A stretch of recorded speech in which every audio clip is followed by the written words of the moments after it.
Ih, Bunda. Dan Kenapa tadi sih? nggak apa-apa. Nah, dari dinding.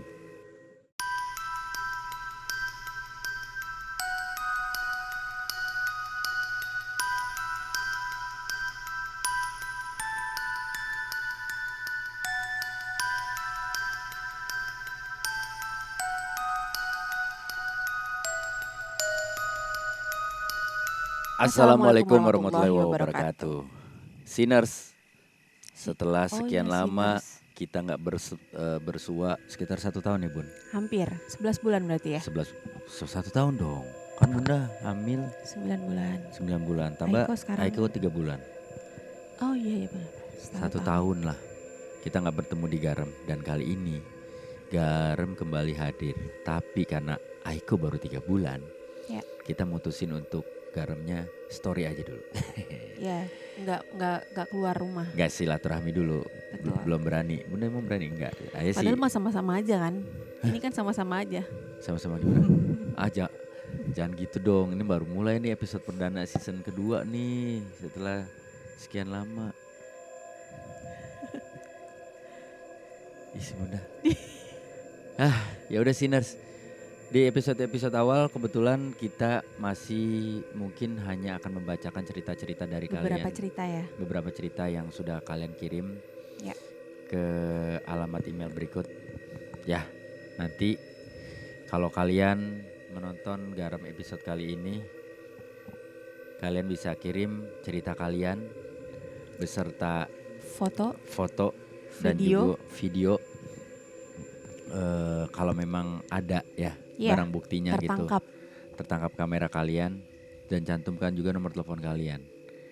Siapa tahu nanti kita telepon dan kalian bisa cerita langsung ke kita di Garam Story episode selanjutnya. Dan langsung aja, kalau kalian dengar suara kucing, itu kucing kita ya, si Bubu. Dan Kenapa tadi sih? nggak apa-apa. Bunda sih udah diomongin begitu. Kok jadi Bunda lagi Bukan sih? maksudnya Ya udah kan tahu ayah ayah yang penakut. Ya, kan ayah yang mau garam gimana sih? Dia yang mau garam tapi dia yang takut gimana? Ya udah kita langsung aja baca cerita pertama kita dari Salsa Nabila Rahman. Siapa yang mau ceritain? Pimba Sweet Jepang. Jepang tuh yang mana? Gini. Gunting kertas. Ya. Jangan gitu nyanyinya, biasa aja. Ya Allah, Alaihum gambreng. Ayah menang, Bunda yang bacain. Oke, cerita pertama. Sebelumnya terima kasih kepada Kak Weni dan Kak Ayu beserta para kru sudah mau menceritakan cerita aku di Garam. Asli aku senang banget nonton episode Garam. Asik aja gitu dengernya. Terima kasih. Langsung aja ke ceritanya. Jadi begini, dulu aku dan keluarga pernah tinggal di sebuah rumah yang memang banyak orang bilang banyak penunggunya. Kaki kenapa di atas? Nah sih biarin aja lah, udah. Sebenarnya sih ketika kami memutuskan untuk pindah ke situ, awal-awalnya fine-fine aja dan rumahnya lumayan unik dan besar. Singkat cerita, pada suatu hari aku ditinggal sama ibu dan ayah yang pergi dan berkunjung ke rumah teman ibuku. Hampir seharian Kak, dan itu dari pagi sampai malam karena memang ada acara juga waktu itu di rumah teman orang tua. Nah kebetulan rumahku itu berdekatan dengan rumah nenekku, jadi walaupun sendiri setidaknya ada teman lah, yaitu saudaraku yang pada saat itu tinggal sama nenek. Mana tadi tuh kan? Kami sore itu main berdua, ya biasalah anak kecil main masak-masakan. Ketika selesai main, aku pergi mandi di rumah sendirian. Pada saat aku mandi terdengar seperti ada sayup-sayup suara sendal yang mengarah ke kamar mandi. Oh iya, jadi di rumahku itu kalau mau ke kamar mandi harus pakai sendal dan melewati lorong dapur dulu. Aku panggil-panggil nama saudaraku yang emang aku pikir itu dia tapi gak ada sahutan. Mungkin dia gak dengar, akhirnya aku lanjutkan mandinya. Pas selesai mandi aku memberanikan diri nanya ke saudaraku ngapain dia nyamperin aku ke kamar mandi. Tapi jawaban dia malah enggak kok, orang aku dari tadi di sini lagi makan. Dan aku tanya nenek dan orang di situ bilang nggak ada yang ke rumahku. Mulai dari situ aku ngerasa ada yang nggak beres. Dan setelah kejadian itu besoknya aku sakit selama seminggu. Jujur memang aku itu agak sensitif waktu kecil. Di lain waktu aku dan keluarga habis nonton TV dan aku memutuskan untuk tidur duluan karena pada saat itu sudah jam 12 teng dan memang aku lagi sakit. Ya karena aku biasa begadang dan filmnya rame waktu itu jadi aku bandel gak tidur lebih awal. Nah sebelum tidur aku kan ke kamar mandi dulu bersih-bersih segala macam. Dan emang dari awal masuk kamar mandi kayak ada yang aneh hawanya. Tapi aku berusaha tahan. Dan kok makin lama makin gak enak. Dan gak lama kemudian ada yang nimpuk kepala aku. Entah nimpuk atau benda jatuh dari atas. Nah logikanya kalau ada benda jatuh pasti ada di bawah kaki aku. Tapi ini gak ada. Akhirnya aku memutuskan untuk langsung cepat-cepat menuju kamar. Nah pas masuk kamar entah kenapa aku ngerasa badanku gak bisa gerak. Pas depan pintu dan ngeliat ke arah ibu sama ayah. Jadi kamarku itu ada di antara ruang tengah dan ruang keluarga. Dan kalau mau masuk bisa ngeliat ke arah ruang keluarga. Jadi bisa kelihatan dong orang tuaku yang masih nonton TV. Ibuku nanya dari jauh, kamu kenapa? Tapi aku gak bisa ngomong, akhirnya disamperin sama ibuku dan akhirnya aku nangis. Gak tahu kenapa tiba-tiba nangis dan akhirnya langsung manggil kakekku. Kakekku dulu itu memang bisa seperti ngobatin orang. Dan alhamdulillah setelah diobatin badanku langsung enteng. Padahal awalnya berat banget sampai gak bisa gerak. Di lain sisi ibu dan ayahku juga diganggu kak. Mulai dari ibuku tengah malam nyuci di belakang dan ada suara orang jalan di samping rumah. Padahal di samping rumah itu bukan gang atau jalan yang biasa orang lalui. Dan ibuku kerasukan karena pada saat itu ibuku lagi mens dan mandi pas azan maghrib. Dan kebetulan ibuku juga nurun dari kakekku bisa merasakan hal-hal yang di luar logika dan sensitif banget. Jadi gampang untuk dirasukin.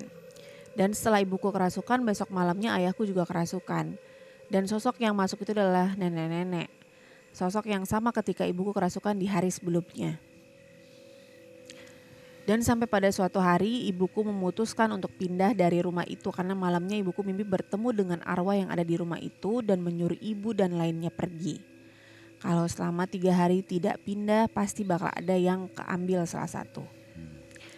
Jauh sebelum aku tinggal di situ sih dulunya ditempatin sama salah satu keluarga besar. Jadi keluarga itu terdiri dari ayah, ibu dan 2 anak perempuan dan nenek dan kakeknya.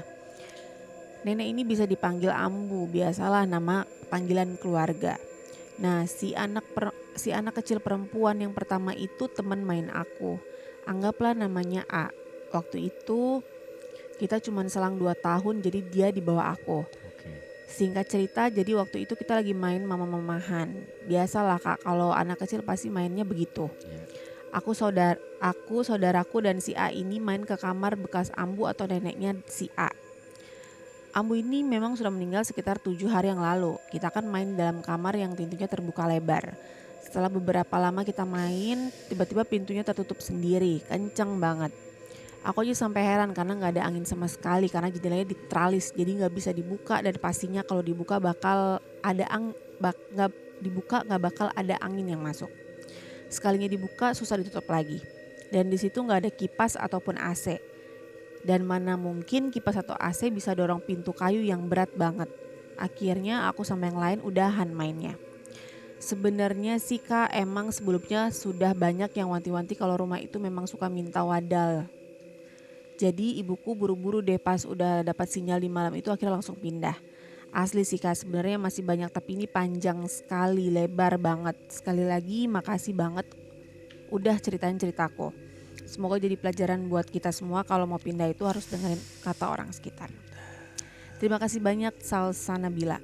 Salsa. Ya, Salsa Nabila. Salsanab 03.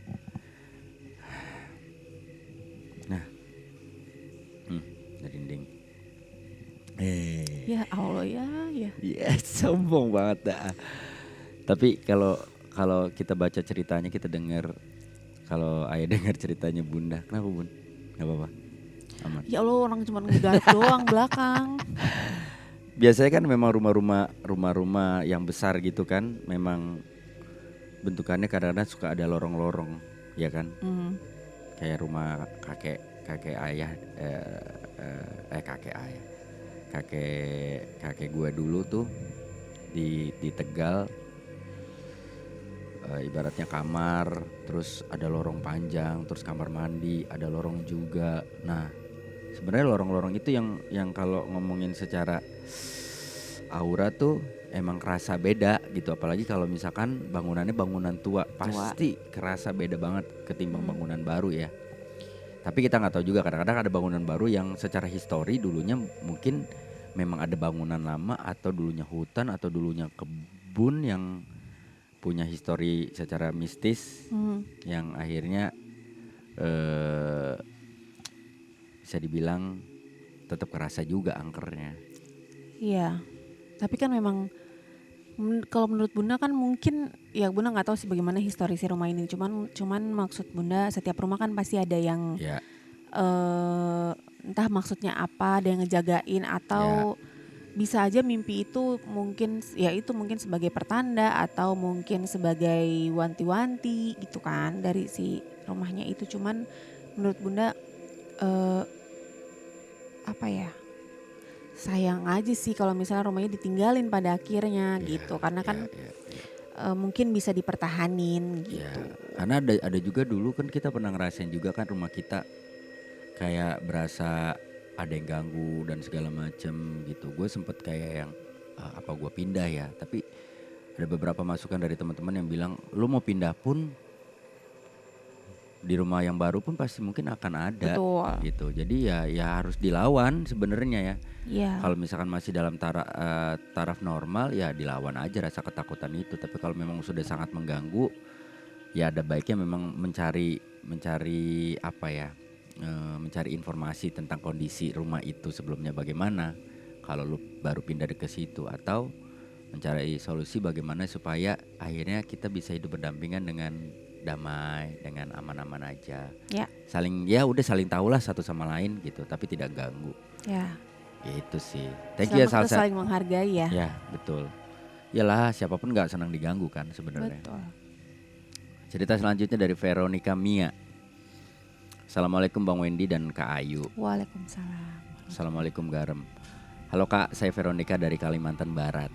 Di sini saya mau berbagi cerita tentang pengalaman seram saya ketika masih SMP kelas 1 pada tahun 2011 lalu. Waktu itu saya berumur 13 tahun. Saya gak tahu sensitif atau apa dengan hal mistis, tapi saya sering didatangi dan diganggu dari SMP kelas 1. Yang lebih sering datangi saya itu sosok kuntilanak dan ular. Bahkan saya pernah hampir dibunuh mama saya karena pingsan dari pagi sampai malam gak bangun-bangun. Karena mujizat Tuhan saya bangun. Tuhan mengutus saudara laki-laki saya untuk menjemput roh saya di alam lain dan membawa saya kembali ke dunia nyata. Ketika membuka mata, rumah kami sudah rame. Kata mereka saya seperti mayat, jadi dikira sudah meninggal. Awalnya bisa melihat hantu itu ketika SMP kelas 1, ada ular masuk rumah. Jadi saya bantu untuk memukul ular itu. Tapi ular itu lari ke arah lubang belakang rumah. Karena pisau saya pendek dan tumpul, itu ular saya pukul gak langsung mati. Malah sebelum masuk lubang, ular itu mutar kepalanya dan nyembur mata saya. Mata saya langsung perih dan terasa panas seluruh tubuh. Saya lalu masuk ke dalam rumah untuk cuci muka. Tapi panasnya makin menjadi. Saya di situ ngamuk tidak jelas seperti orang kesurupan, tapi saya sadar hanya kepanasan dan perih, bukan kesurupan. Kakak lalu ngabarin orang tua kami. Dari telepon, bapak bilang, ambil otak ularnya dan oleskan ke mata yang disembur.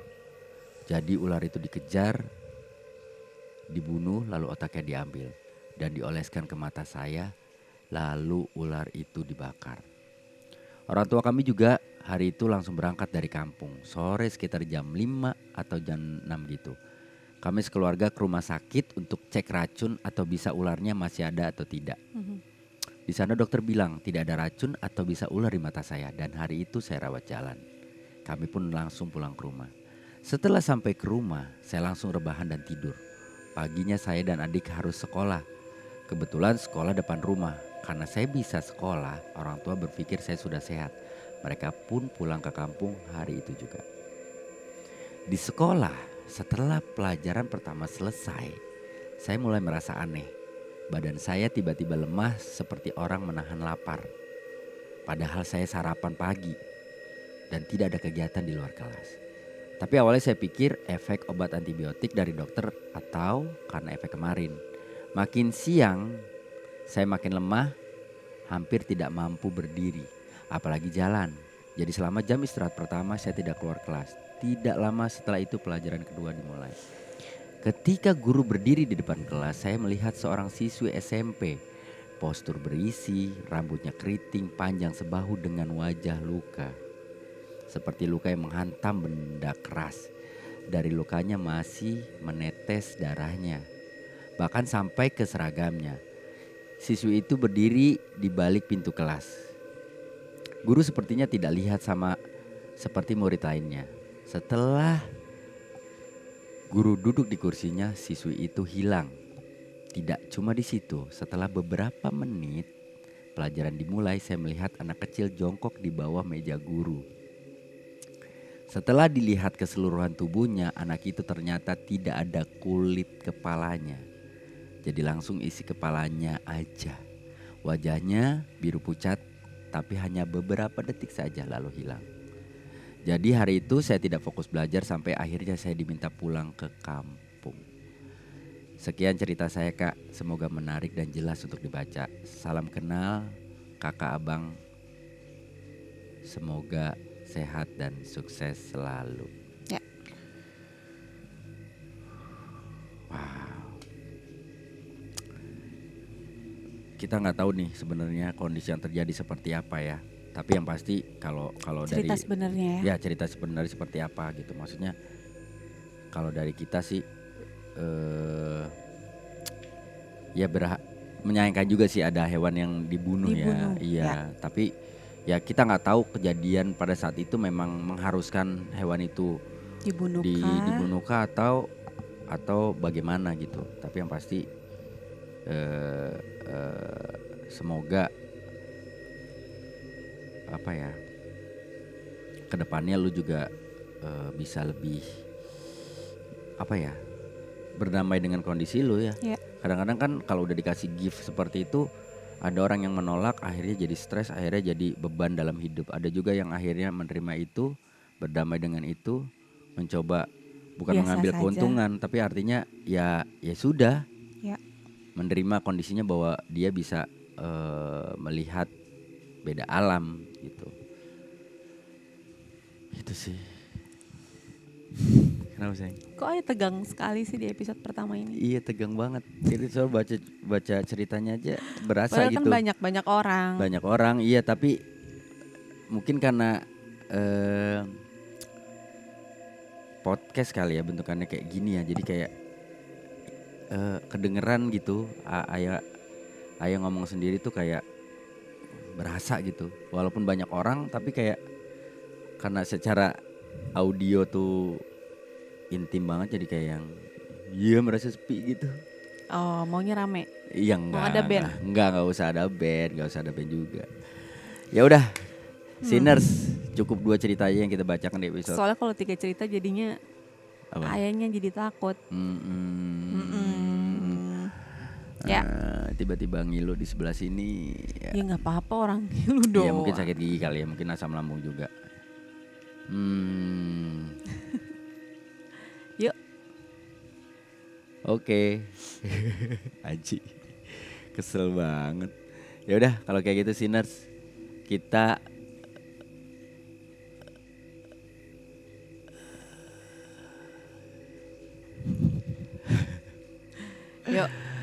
Yuk bisa yuk. Oke Sinners. Iya. Sampai ketemu lagi di episode episode selanjutnya dari Garam Story. Jadi kita tunggu cerita kalian, langsung aja kirim ke alamat email di bawah ini.